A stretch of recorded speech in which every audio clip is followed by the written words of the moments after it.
नमस्कार, एफएनओ की पाठशाला में आपका स्वागत है। मैं हूं मानसी दवे और वायदा बाजार की एबीसीडी में हम फ्यूचर्स से आगे ऑप्शंस पर चले आए हैं और ऑप्शंस हमें सिखा रहे हैं जी बिजनेस के मैनेजिंग एडिटर अनिल सिंघवी जी। अनिल जी, कॉल पुट ये सब हमने समझने की कोशिश की। ऑप्शंस की पिछली क्लास थोड़ी सी समझ भी आई लेकिन डिफिकल्ट भी थी। अब सवाल ये है वो मुश्किल है एक्चुअली, और होगी भी थोड़ा। और मुझे ट्विटर पे मैसेज भी वैसे ही आ रहे हैं कि थोड़ा समझना मुश्किल हो रहा है, तो वो होगा एक्चुअली। और आपका उसके लिए दो ही सॉल्यूशन है। एक तो ये कि आप उसको अगर ये सोचते कि एक बार देख के नहीं समझ में आया तो कोई बात नहीं, आपको 2 या 3 बार देखना पड़ेगा, पॉइंट नंबर 1। और पॉइंट नंबर 2, जब आप इसको प्रैक्टिकल करेंगे ट्रेड, तब आपको थियोरेटिकल नॉलेज और प्रैक्टिकल ट्रेड दोनों मिला के करेंगे तब समझ में आएगा, पक्का समझ में आएगा, निश्चिंत रहिए। ठीक है। लेकिन एक चीज और यहां कहना चाहता हूं, इसका मतलब ये नहीं कि समझने के लिए आप कल से ट्रेड शुरू कर दें। पहले थोड़े और आगे के एपिसोड समझ लीजिए और उसके बाद कि ऑप्शंस कैसे काम करते हैं, तब आप उसको एक ट्रेड करके देखिए, फिर आपको अपने आप समझ में आएगा। तो जल्दबाजी न करें, निश्चिंत रख के अपने आप पे भरोसा रखें, आप समझेंगे। लेकिन और मेरे पे भी भरोसा रखेंगे, मैं समझा दूंगा। जी बिल्कुल, वो तो है। लेकिन प्रैक्टिकली ट्रेड करने के लिए हमें ऑप्शंस खरीदने होंगे। खरीद भी सकते हैं, बेच भी सकते हैं, जो आपकी इच्छा है करें। तो ऑप्शंस खरीदने के लिए क्या करना होगा, यही सवाल है। खरीदना होगा ऑप्शन सिंपल। ऑप्शन खरीदने के लिए ऑप्शन खरीदना होगा, लेकिन उसका तरीका है। और इसमें मानसी एक चीज समझना जरूरी है कि ऑप्शन खरीदने बेचने में और फ्यूचर खरीदने बेचने में फर्क है। ठीक है। कैसे? फ्यूचर में तो सिंपल है, आपने वायदा कारोबार में गए, एक फ्यूचर खरीदा, एक बेच दिया, प्राइस कैश मार्केट के आसपास ही होती है जी, है ना, ज्यादा फर्क नहीं होता, थोड़ा प्रीमियम डिस्काउंट हो सकता है हल्का सा। लेकिन जब आप ऑप्शन ट्रेड करने जाते हैं तो बिल्कुल अलग है सिचुएशन। ऑप्शन में पहली चीज, ट्रेडिंग किस चीज की होती है? सिर्फ प्रीमियम की, न कि पूरे अमाउंट की। यह फर्क समझना है। कैसे? आपको पिछले एपिसोड में मैंने स्ट्राइक प्राइस बताया था। हाँ, याद है? हाँ। स्ट्राइक प्राइस का मतलब यह कि हर एक अलग अलग प्राइस के ऑप्शन ट्रेड होते हैं। मसलन आपका निफ्टी चल रहा है 11,000, तो निफ्टी के आपके अलग अलग स्ट्राइक प्राइस हो जाएगी 10,950, 10,900, 10,850 या 11,000, 11,050, 11,100, 11,150, ऐसे हर 50 पॉइंट की स्ट्राइक प्राइस होती है। हाँ। ऑप्शन में सबसे बड़ी बात जो है कलाकारी वाली, वो यही है कि आपको कौन सी स्ट्राइक प्राइस का ऑप्शन खरीदना है डिसाइड कर सकते हैं। ये डिसाइड करने के लिए ही आपको ये सब कुछ सीखना है। पैसा कमाने का जो मंत्र है, जो फॉर्मूला है, वो इस बात पर डिपेंड करता है कि आपने क्या वाकई में सही स्ट्राइक प्राइस के ऑप्शन में ट्रेड किया, और उसको करने में जिंदगी निकल जाती है कई बार। उसी की एक्सपर्टाइज हम करवाने की कोशिश करेंगे। तो आगे हम बताएंगे कि ये कैसे आपको तय करना है कि कौन सी स्ट्राइक प्राइस का ऑप्शन खरीदना है या बेचना है, और किस स्ट्राइक प्राइस का ऑप्शन खरीदने बेचने में क्या रिस्क और कितना पैसा बन सकता है। ये धीरे धीरे समझाएंगे आगे। अभी आप बेसिक समझिए। बेसिक क्या समझना है? जब आप ऑप्शन ट्रेड करें, और ऑप्शन से मेरा मतलब, जब मैं खाली ऑप्शन बोलूं तो एक चीज समझ लीजिए, वो पुट भी है और कॉल भी है, दोनों ही है ना जी। बाय नेचर क्या होता है? एक तो सारे जितने लोग मार्केट में आते हैं बाय नेचर सब तेजी वाले होते हैं। हाँ। और कुछ ना बोलो तो खाली कॉल ऑप्शन समझते खरीदारी है ना। हाँ। और वो भी खरीदना है, मतलब वैसा नहीं। सी आपको क्या करना है समझिए।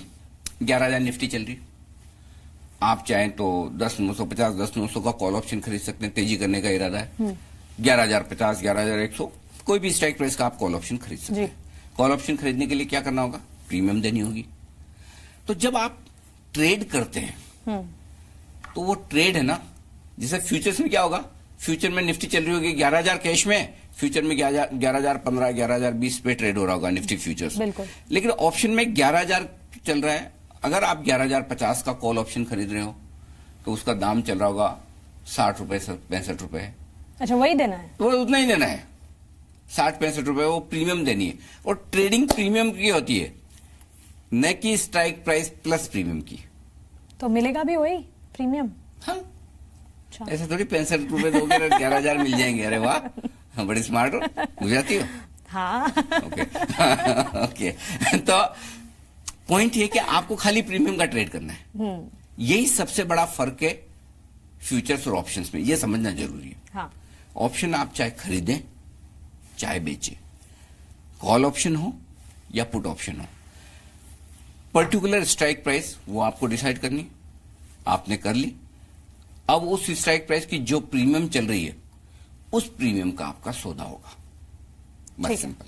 क्लियर है? फंडा बिल्कुल क्लियर है, फ्यूचर्स की तरह तो जब नहीं। आप है ना निफ्टी फ्यूचर खरीद रहे हो तो 11,025 11,030 में खरीद रहे बेच रहे हो, हाँ। और जैसे निफ्टी का 11,000 का कॉल ऑप्शन खरीदने का मन हुआ सिर्फ वो ट्रेड होगा मुश्किल से 70-80 रुपए में, सिर्फ प्रीमियम, और मिलेगा भी वही उतना ही जितना प्रीमियम, ना कि वो प्रीमियम कितनी ज्यादा बढ़ती घटती कैसे बढ़ती है, कितना पैसा बनता है, ये मैं आगे बताऊंगा। ठीक है। ये पैसा बनाने वाली जो बहुत वो इच्छा हो जो हो रही है ना, हाँ, वही है। हाँ। लेकिन मैं रुको, वही रुको, बोल रही हूँ, मैं अभी ट्रेड नहीं करने वाली, या ना ही हमारे दर्शक भी, कोई भी हमें फिलहाल। ना ये एफएनओ की पाठशाला में एक सीढ़ी चढ़ रहे हैं, हाँ। लिफ्ट से नहीं जा रहे हैं। हाँ, सही बात है ना? और सीढ़ी ही चढ़ना हाँ, सीढ़ी ज्यादा चढ़ना जरूरी है, तो धीरे धीरे एक स्टेप ऊपर चलिए। फायदेमंद भी वही हाँ, है। तो ये समझ में आ गया कि आपको कैसे ट्रेड होता है, करेक्ट? ठीक है। लेकिन मैं ट्रेड अभी हमारे कोई दर्शक नहीं करेंगे, पहले इसे समझने की कोशिश करेंगे, लेकिन फिर भी ये सवाल, रिस्क जो है वो क्या होगा, मेरी रिस्क फैक्टर क्या है? हाँ, अब इसमें दो चीजें, रिस्क इस बात पर डिपेंड करती है कि आप ऑप्शन खरीद रहे हैं या बेच रहे हैं। ओके, ठीक है।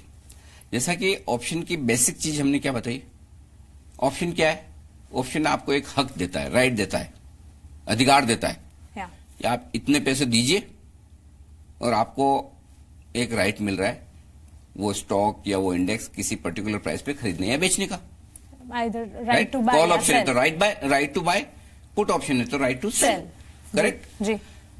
तो जब आप खरीद रहे हो तो आपकी रिस्क उतनी ही है जितनी प्रीमियम आपने दी, सिंपल। ठीक है, करेक्ट?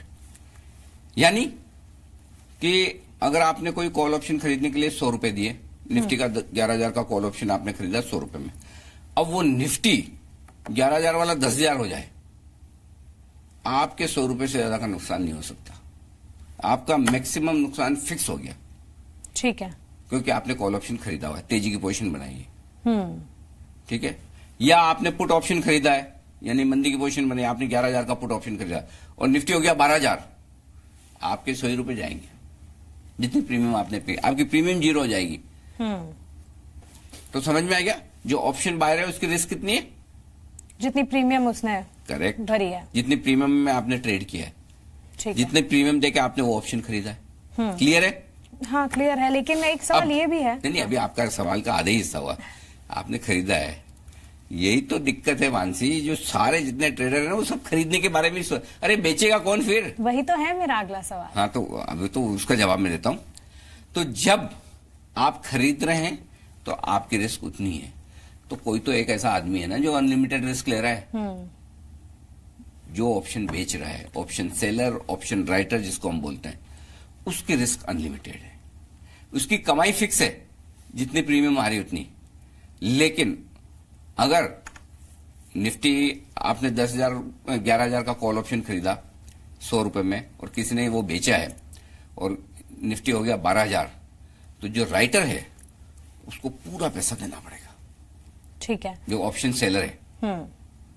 तो ये चीज ध्यान में रखिए। तो ऑप्शन सेलर के केस में रिस्क अनलिमिटेड है, ठीक उसी तरह जैसे आप फ्यूचर बेचते हो ना, तो आपकी रिस्क अनलिमिटेड है।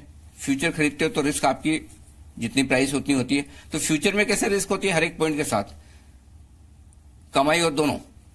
ऑप्शन में जब आप ऑप्शन खरीदते हो तो आपकी रिस्क आपको पता है, लेकिन जब ऑप्शन आप बेचते हो तो आपकी रिस्क अनलिमिटेड हो जाती है। वैसे तो कई बार लगा, लेकिन आज मैं आपको बता भी देती हूँ कि दर्शकों को भी और मुझे भी लगता है कि क्लास जो है थोड़ी और लंबी होनी चाहिए, और आज भी लग रहा है क्योंकि ऑप्शंस बेचने में हमें और... दवा का डोज हेवी हो ना, छोटा छोटा ही देना चाहिए, आज के लिए इतना काफी है। चलिए, तो आगे और भी हैं बहुत सारे कॉन्सेप्ट्स, और ऑप्शंस अगर खरीदा कैसे वो तो हम समझ रहे हैं, लेकिन बेचना है तो और क्या करना है, थोड़ा और डिटेलिंग में अगली क्लास में हम समझेंगे। अब बने रहे हमारे साथ।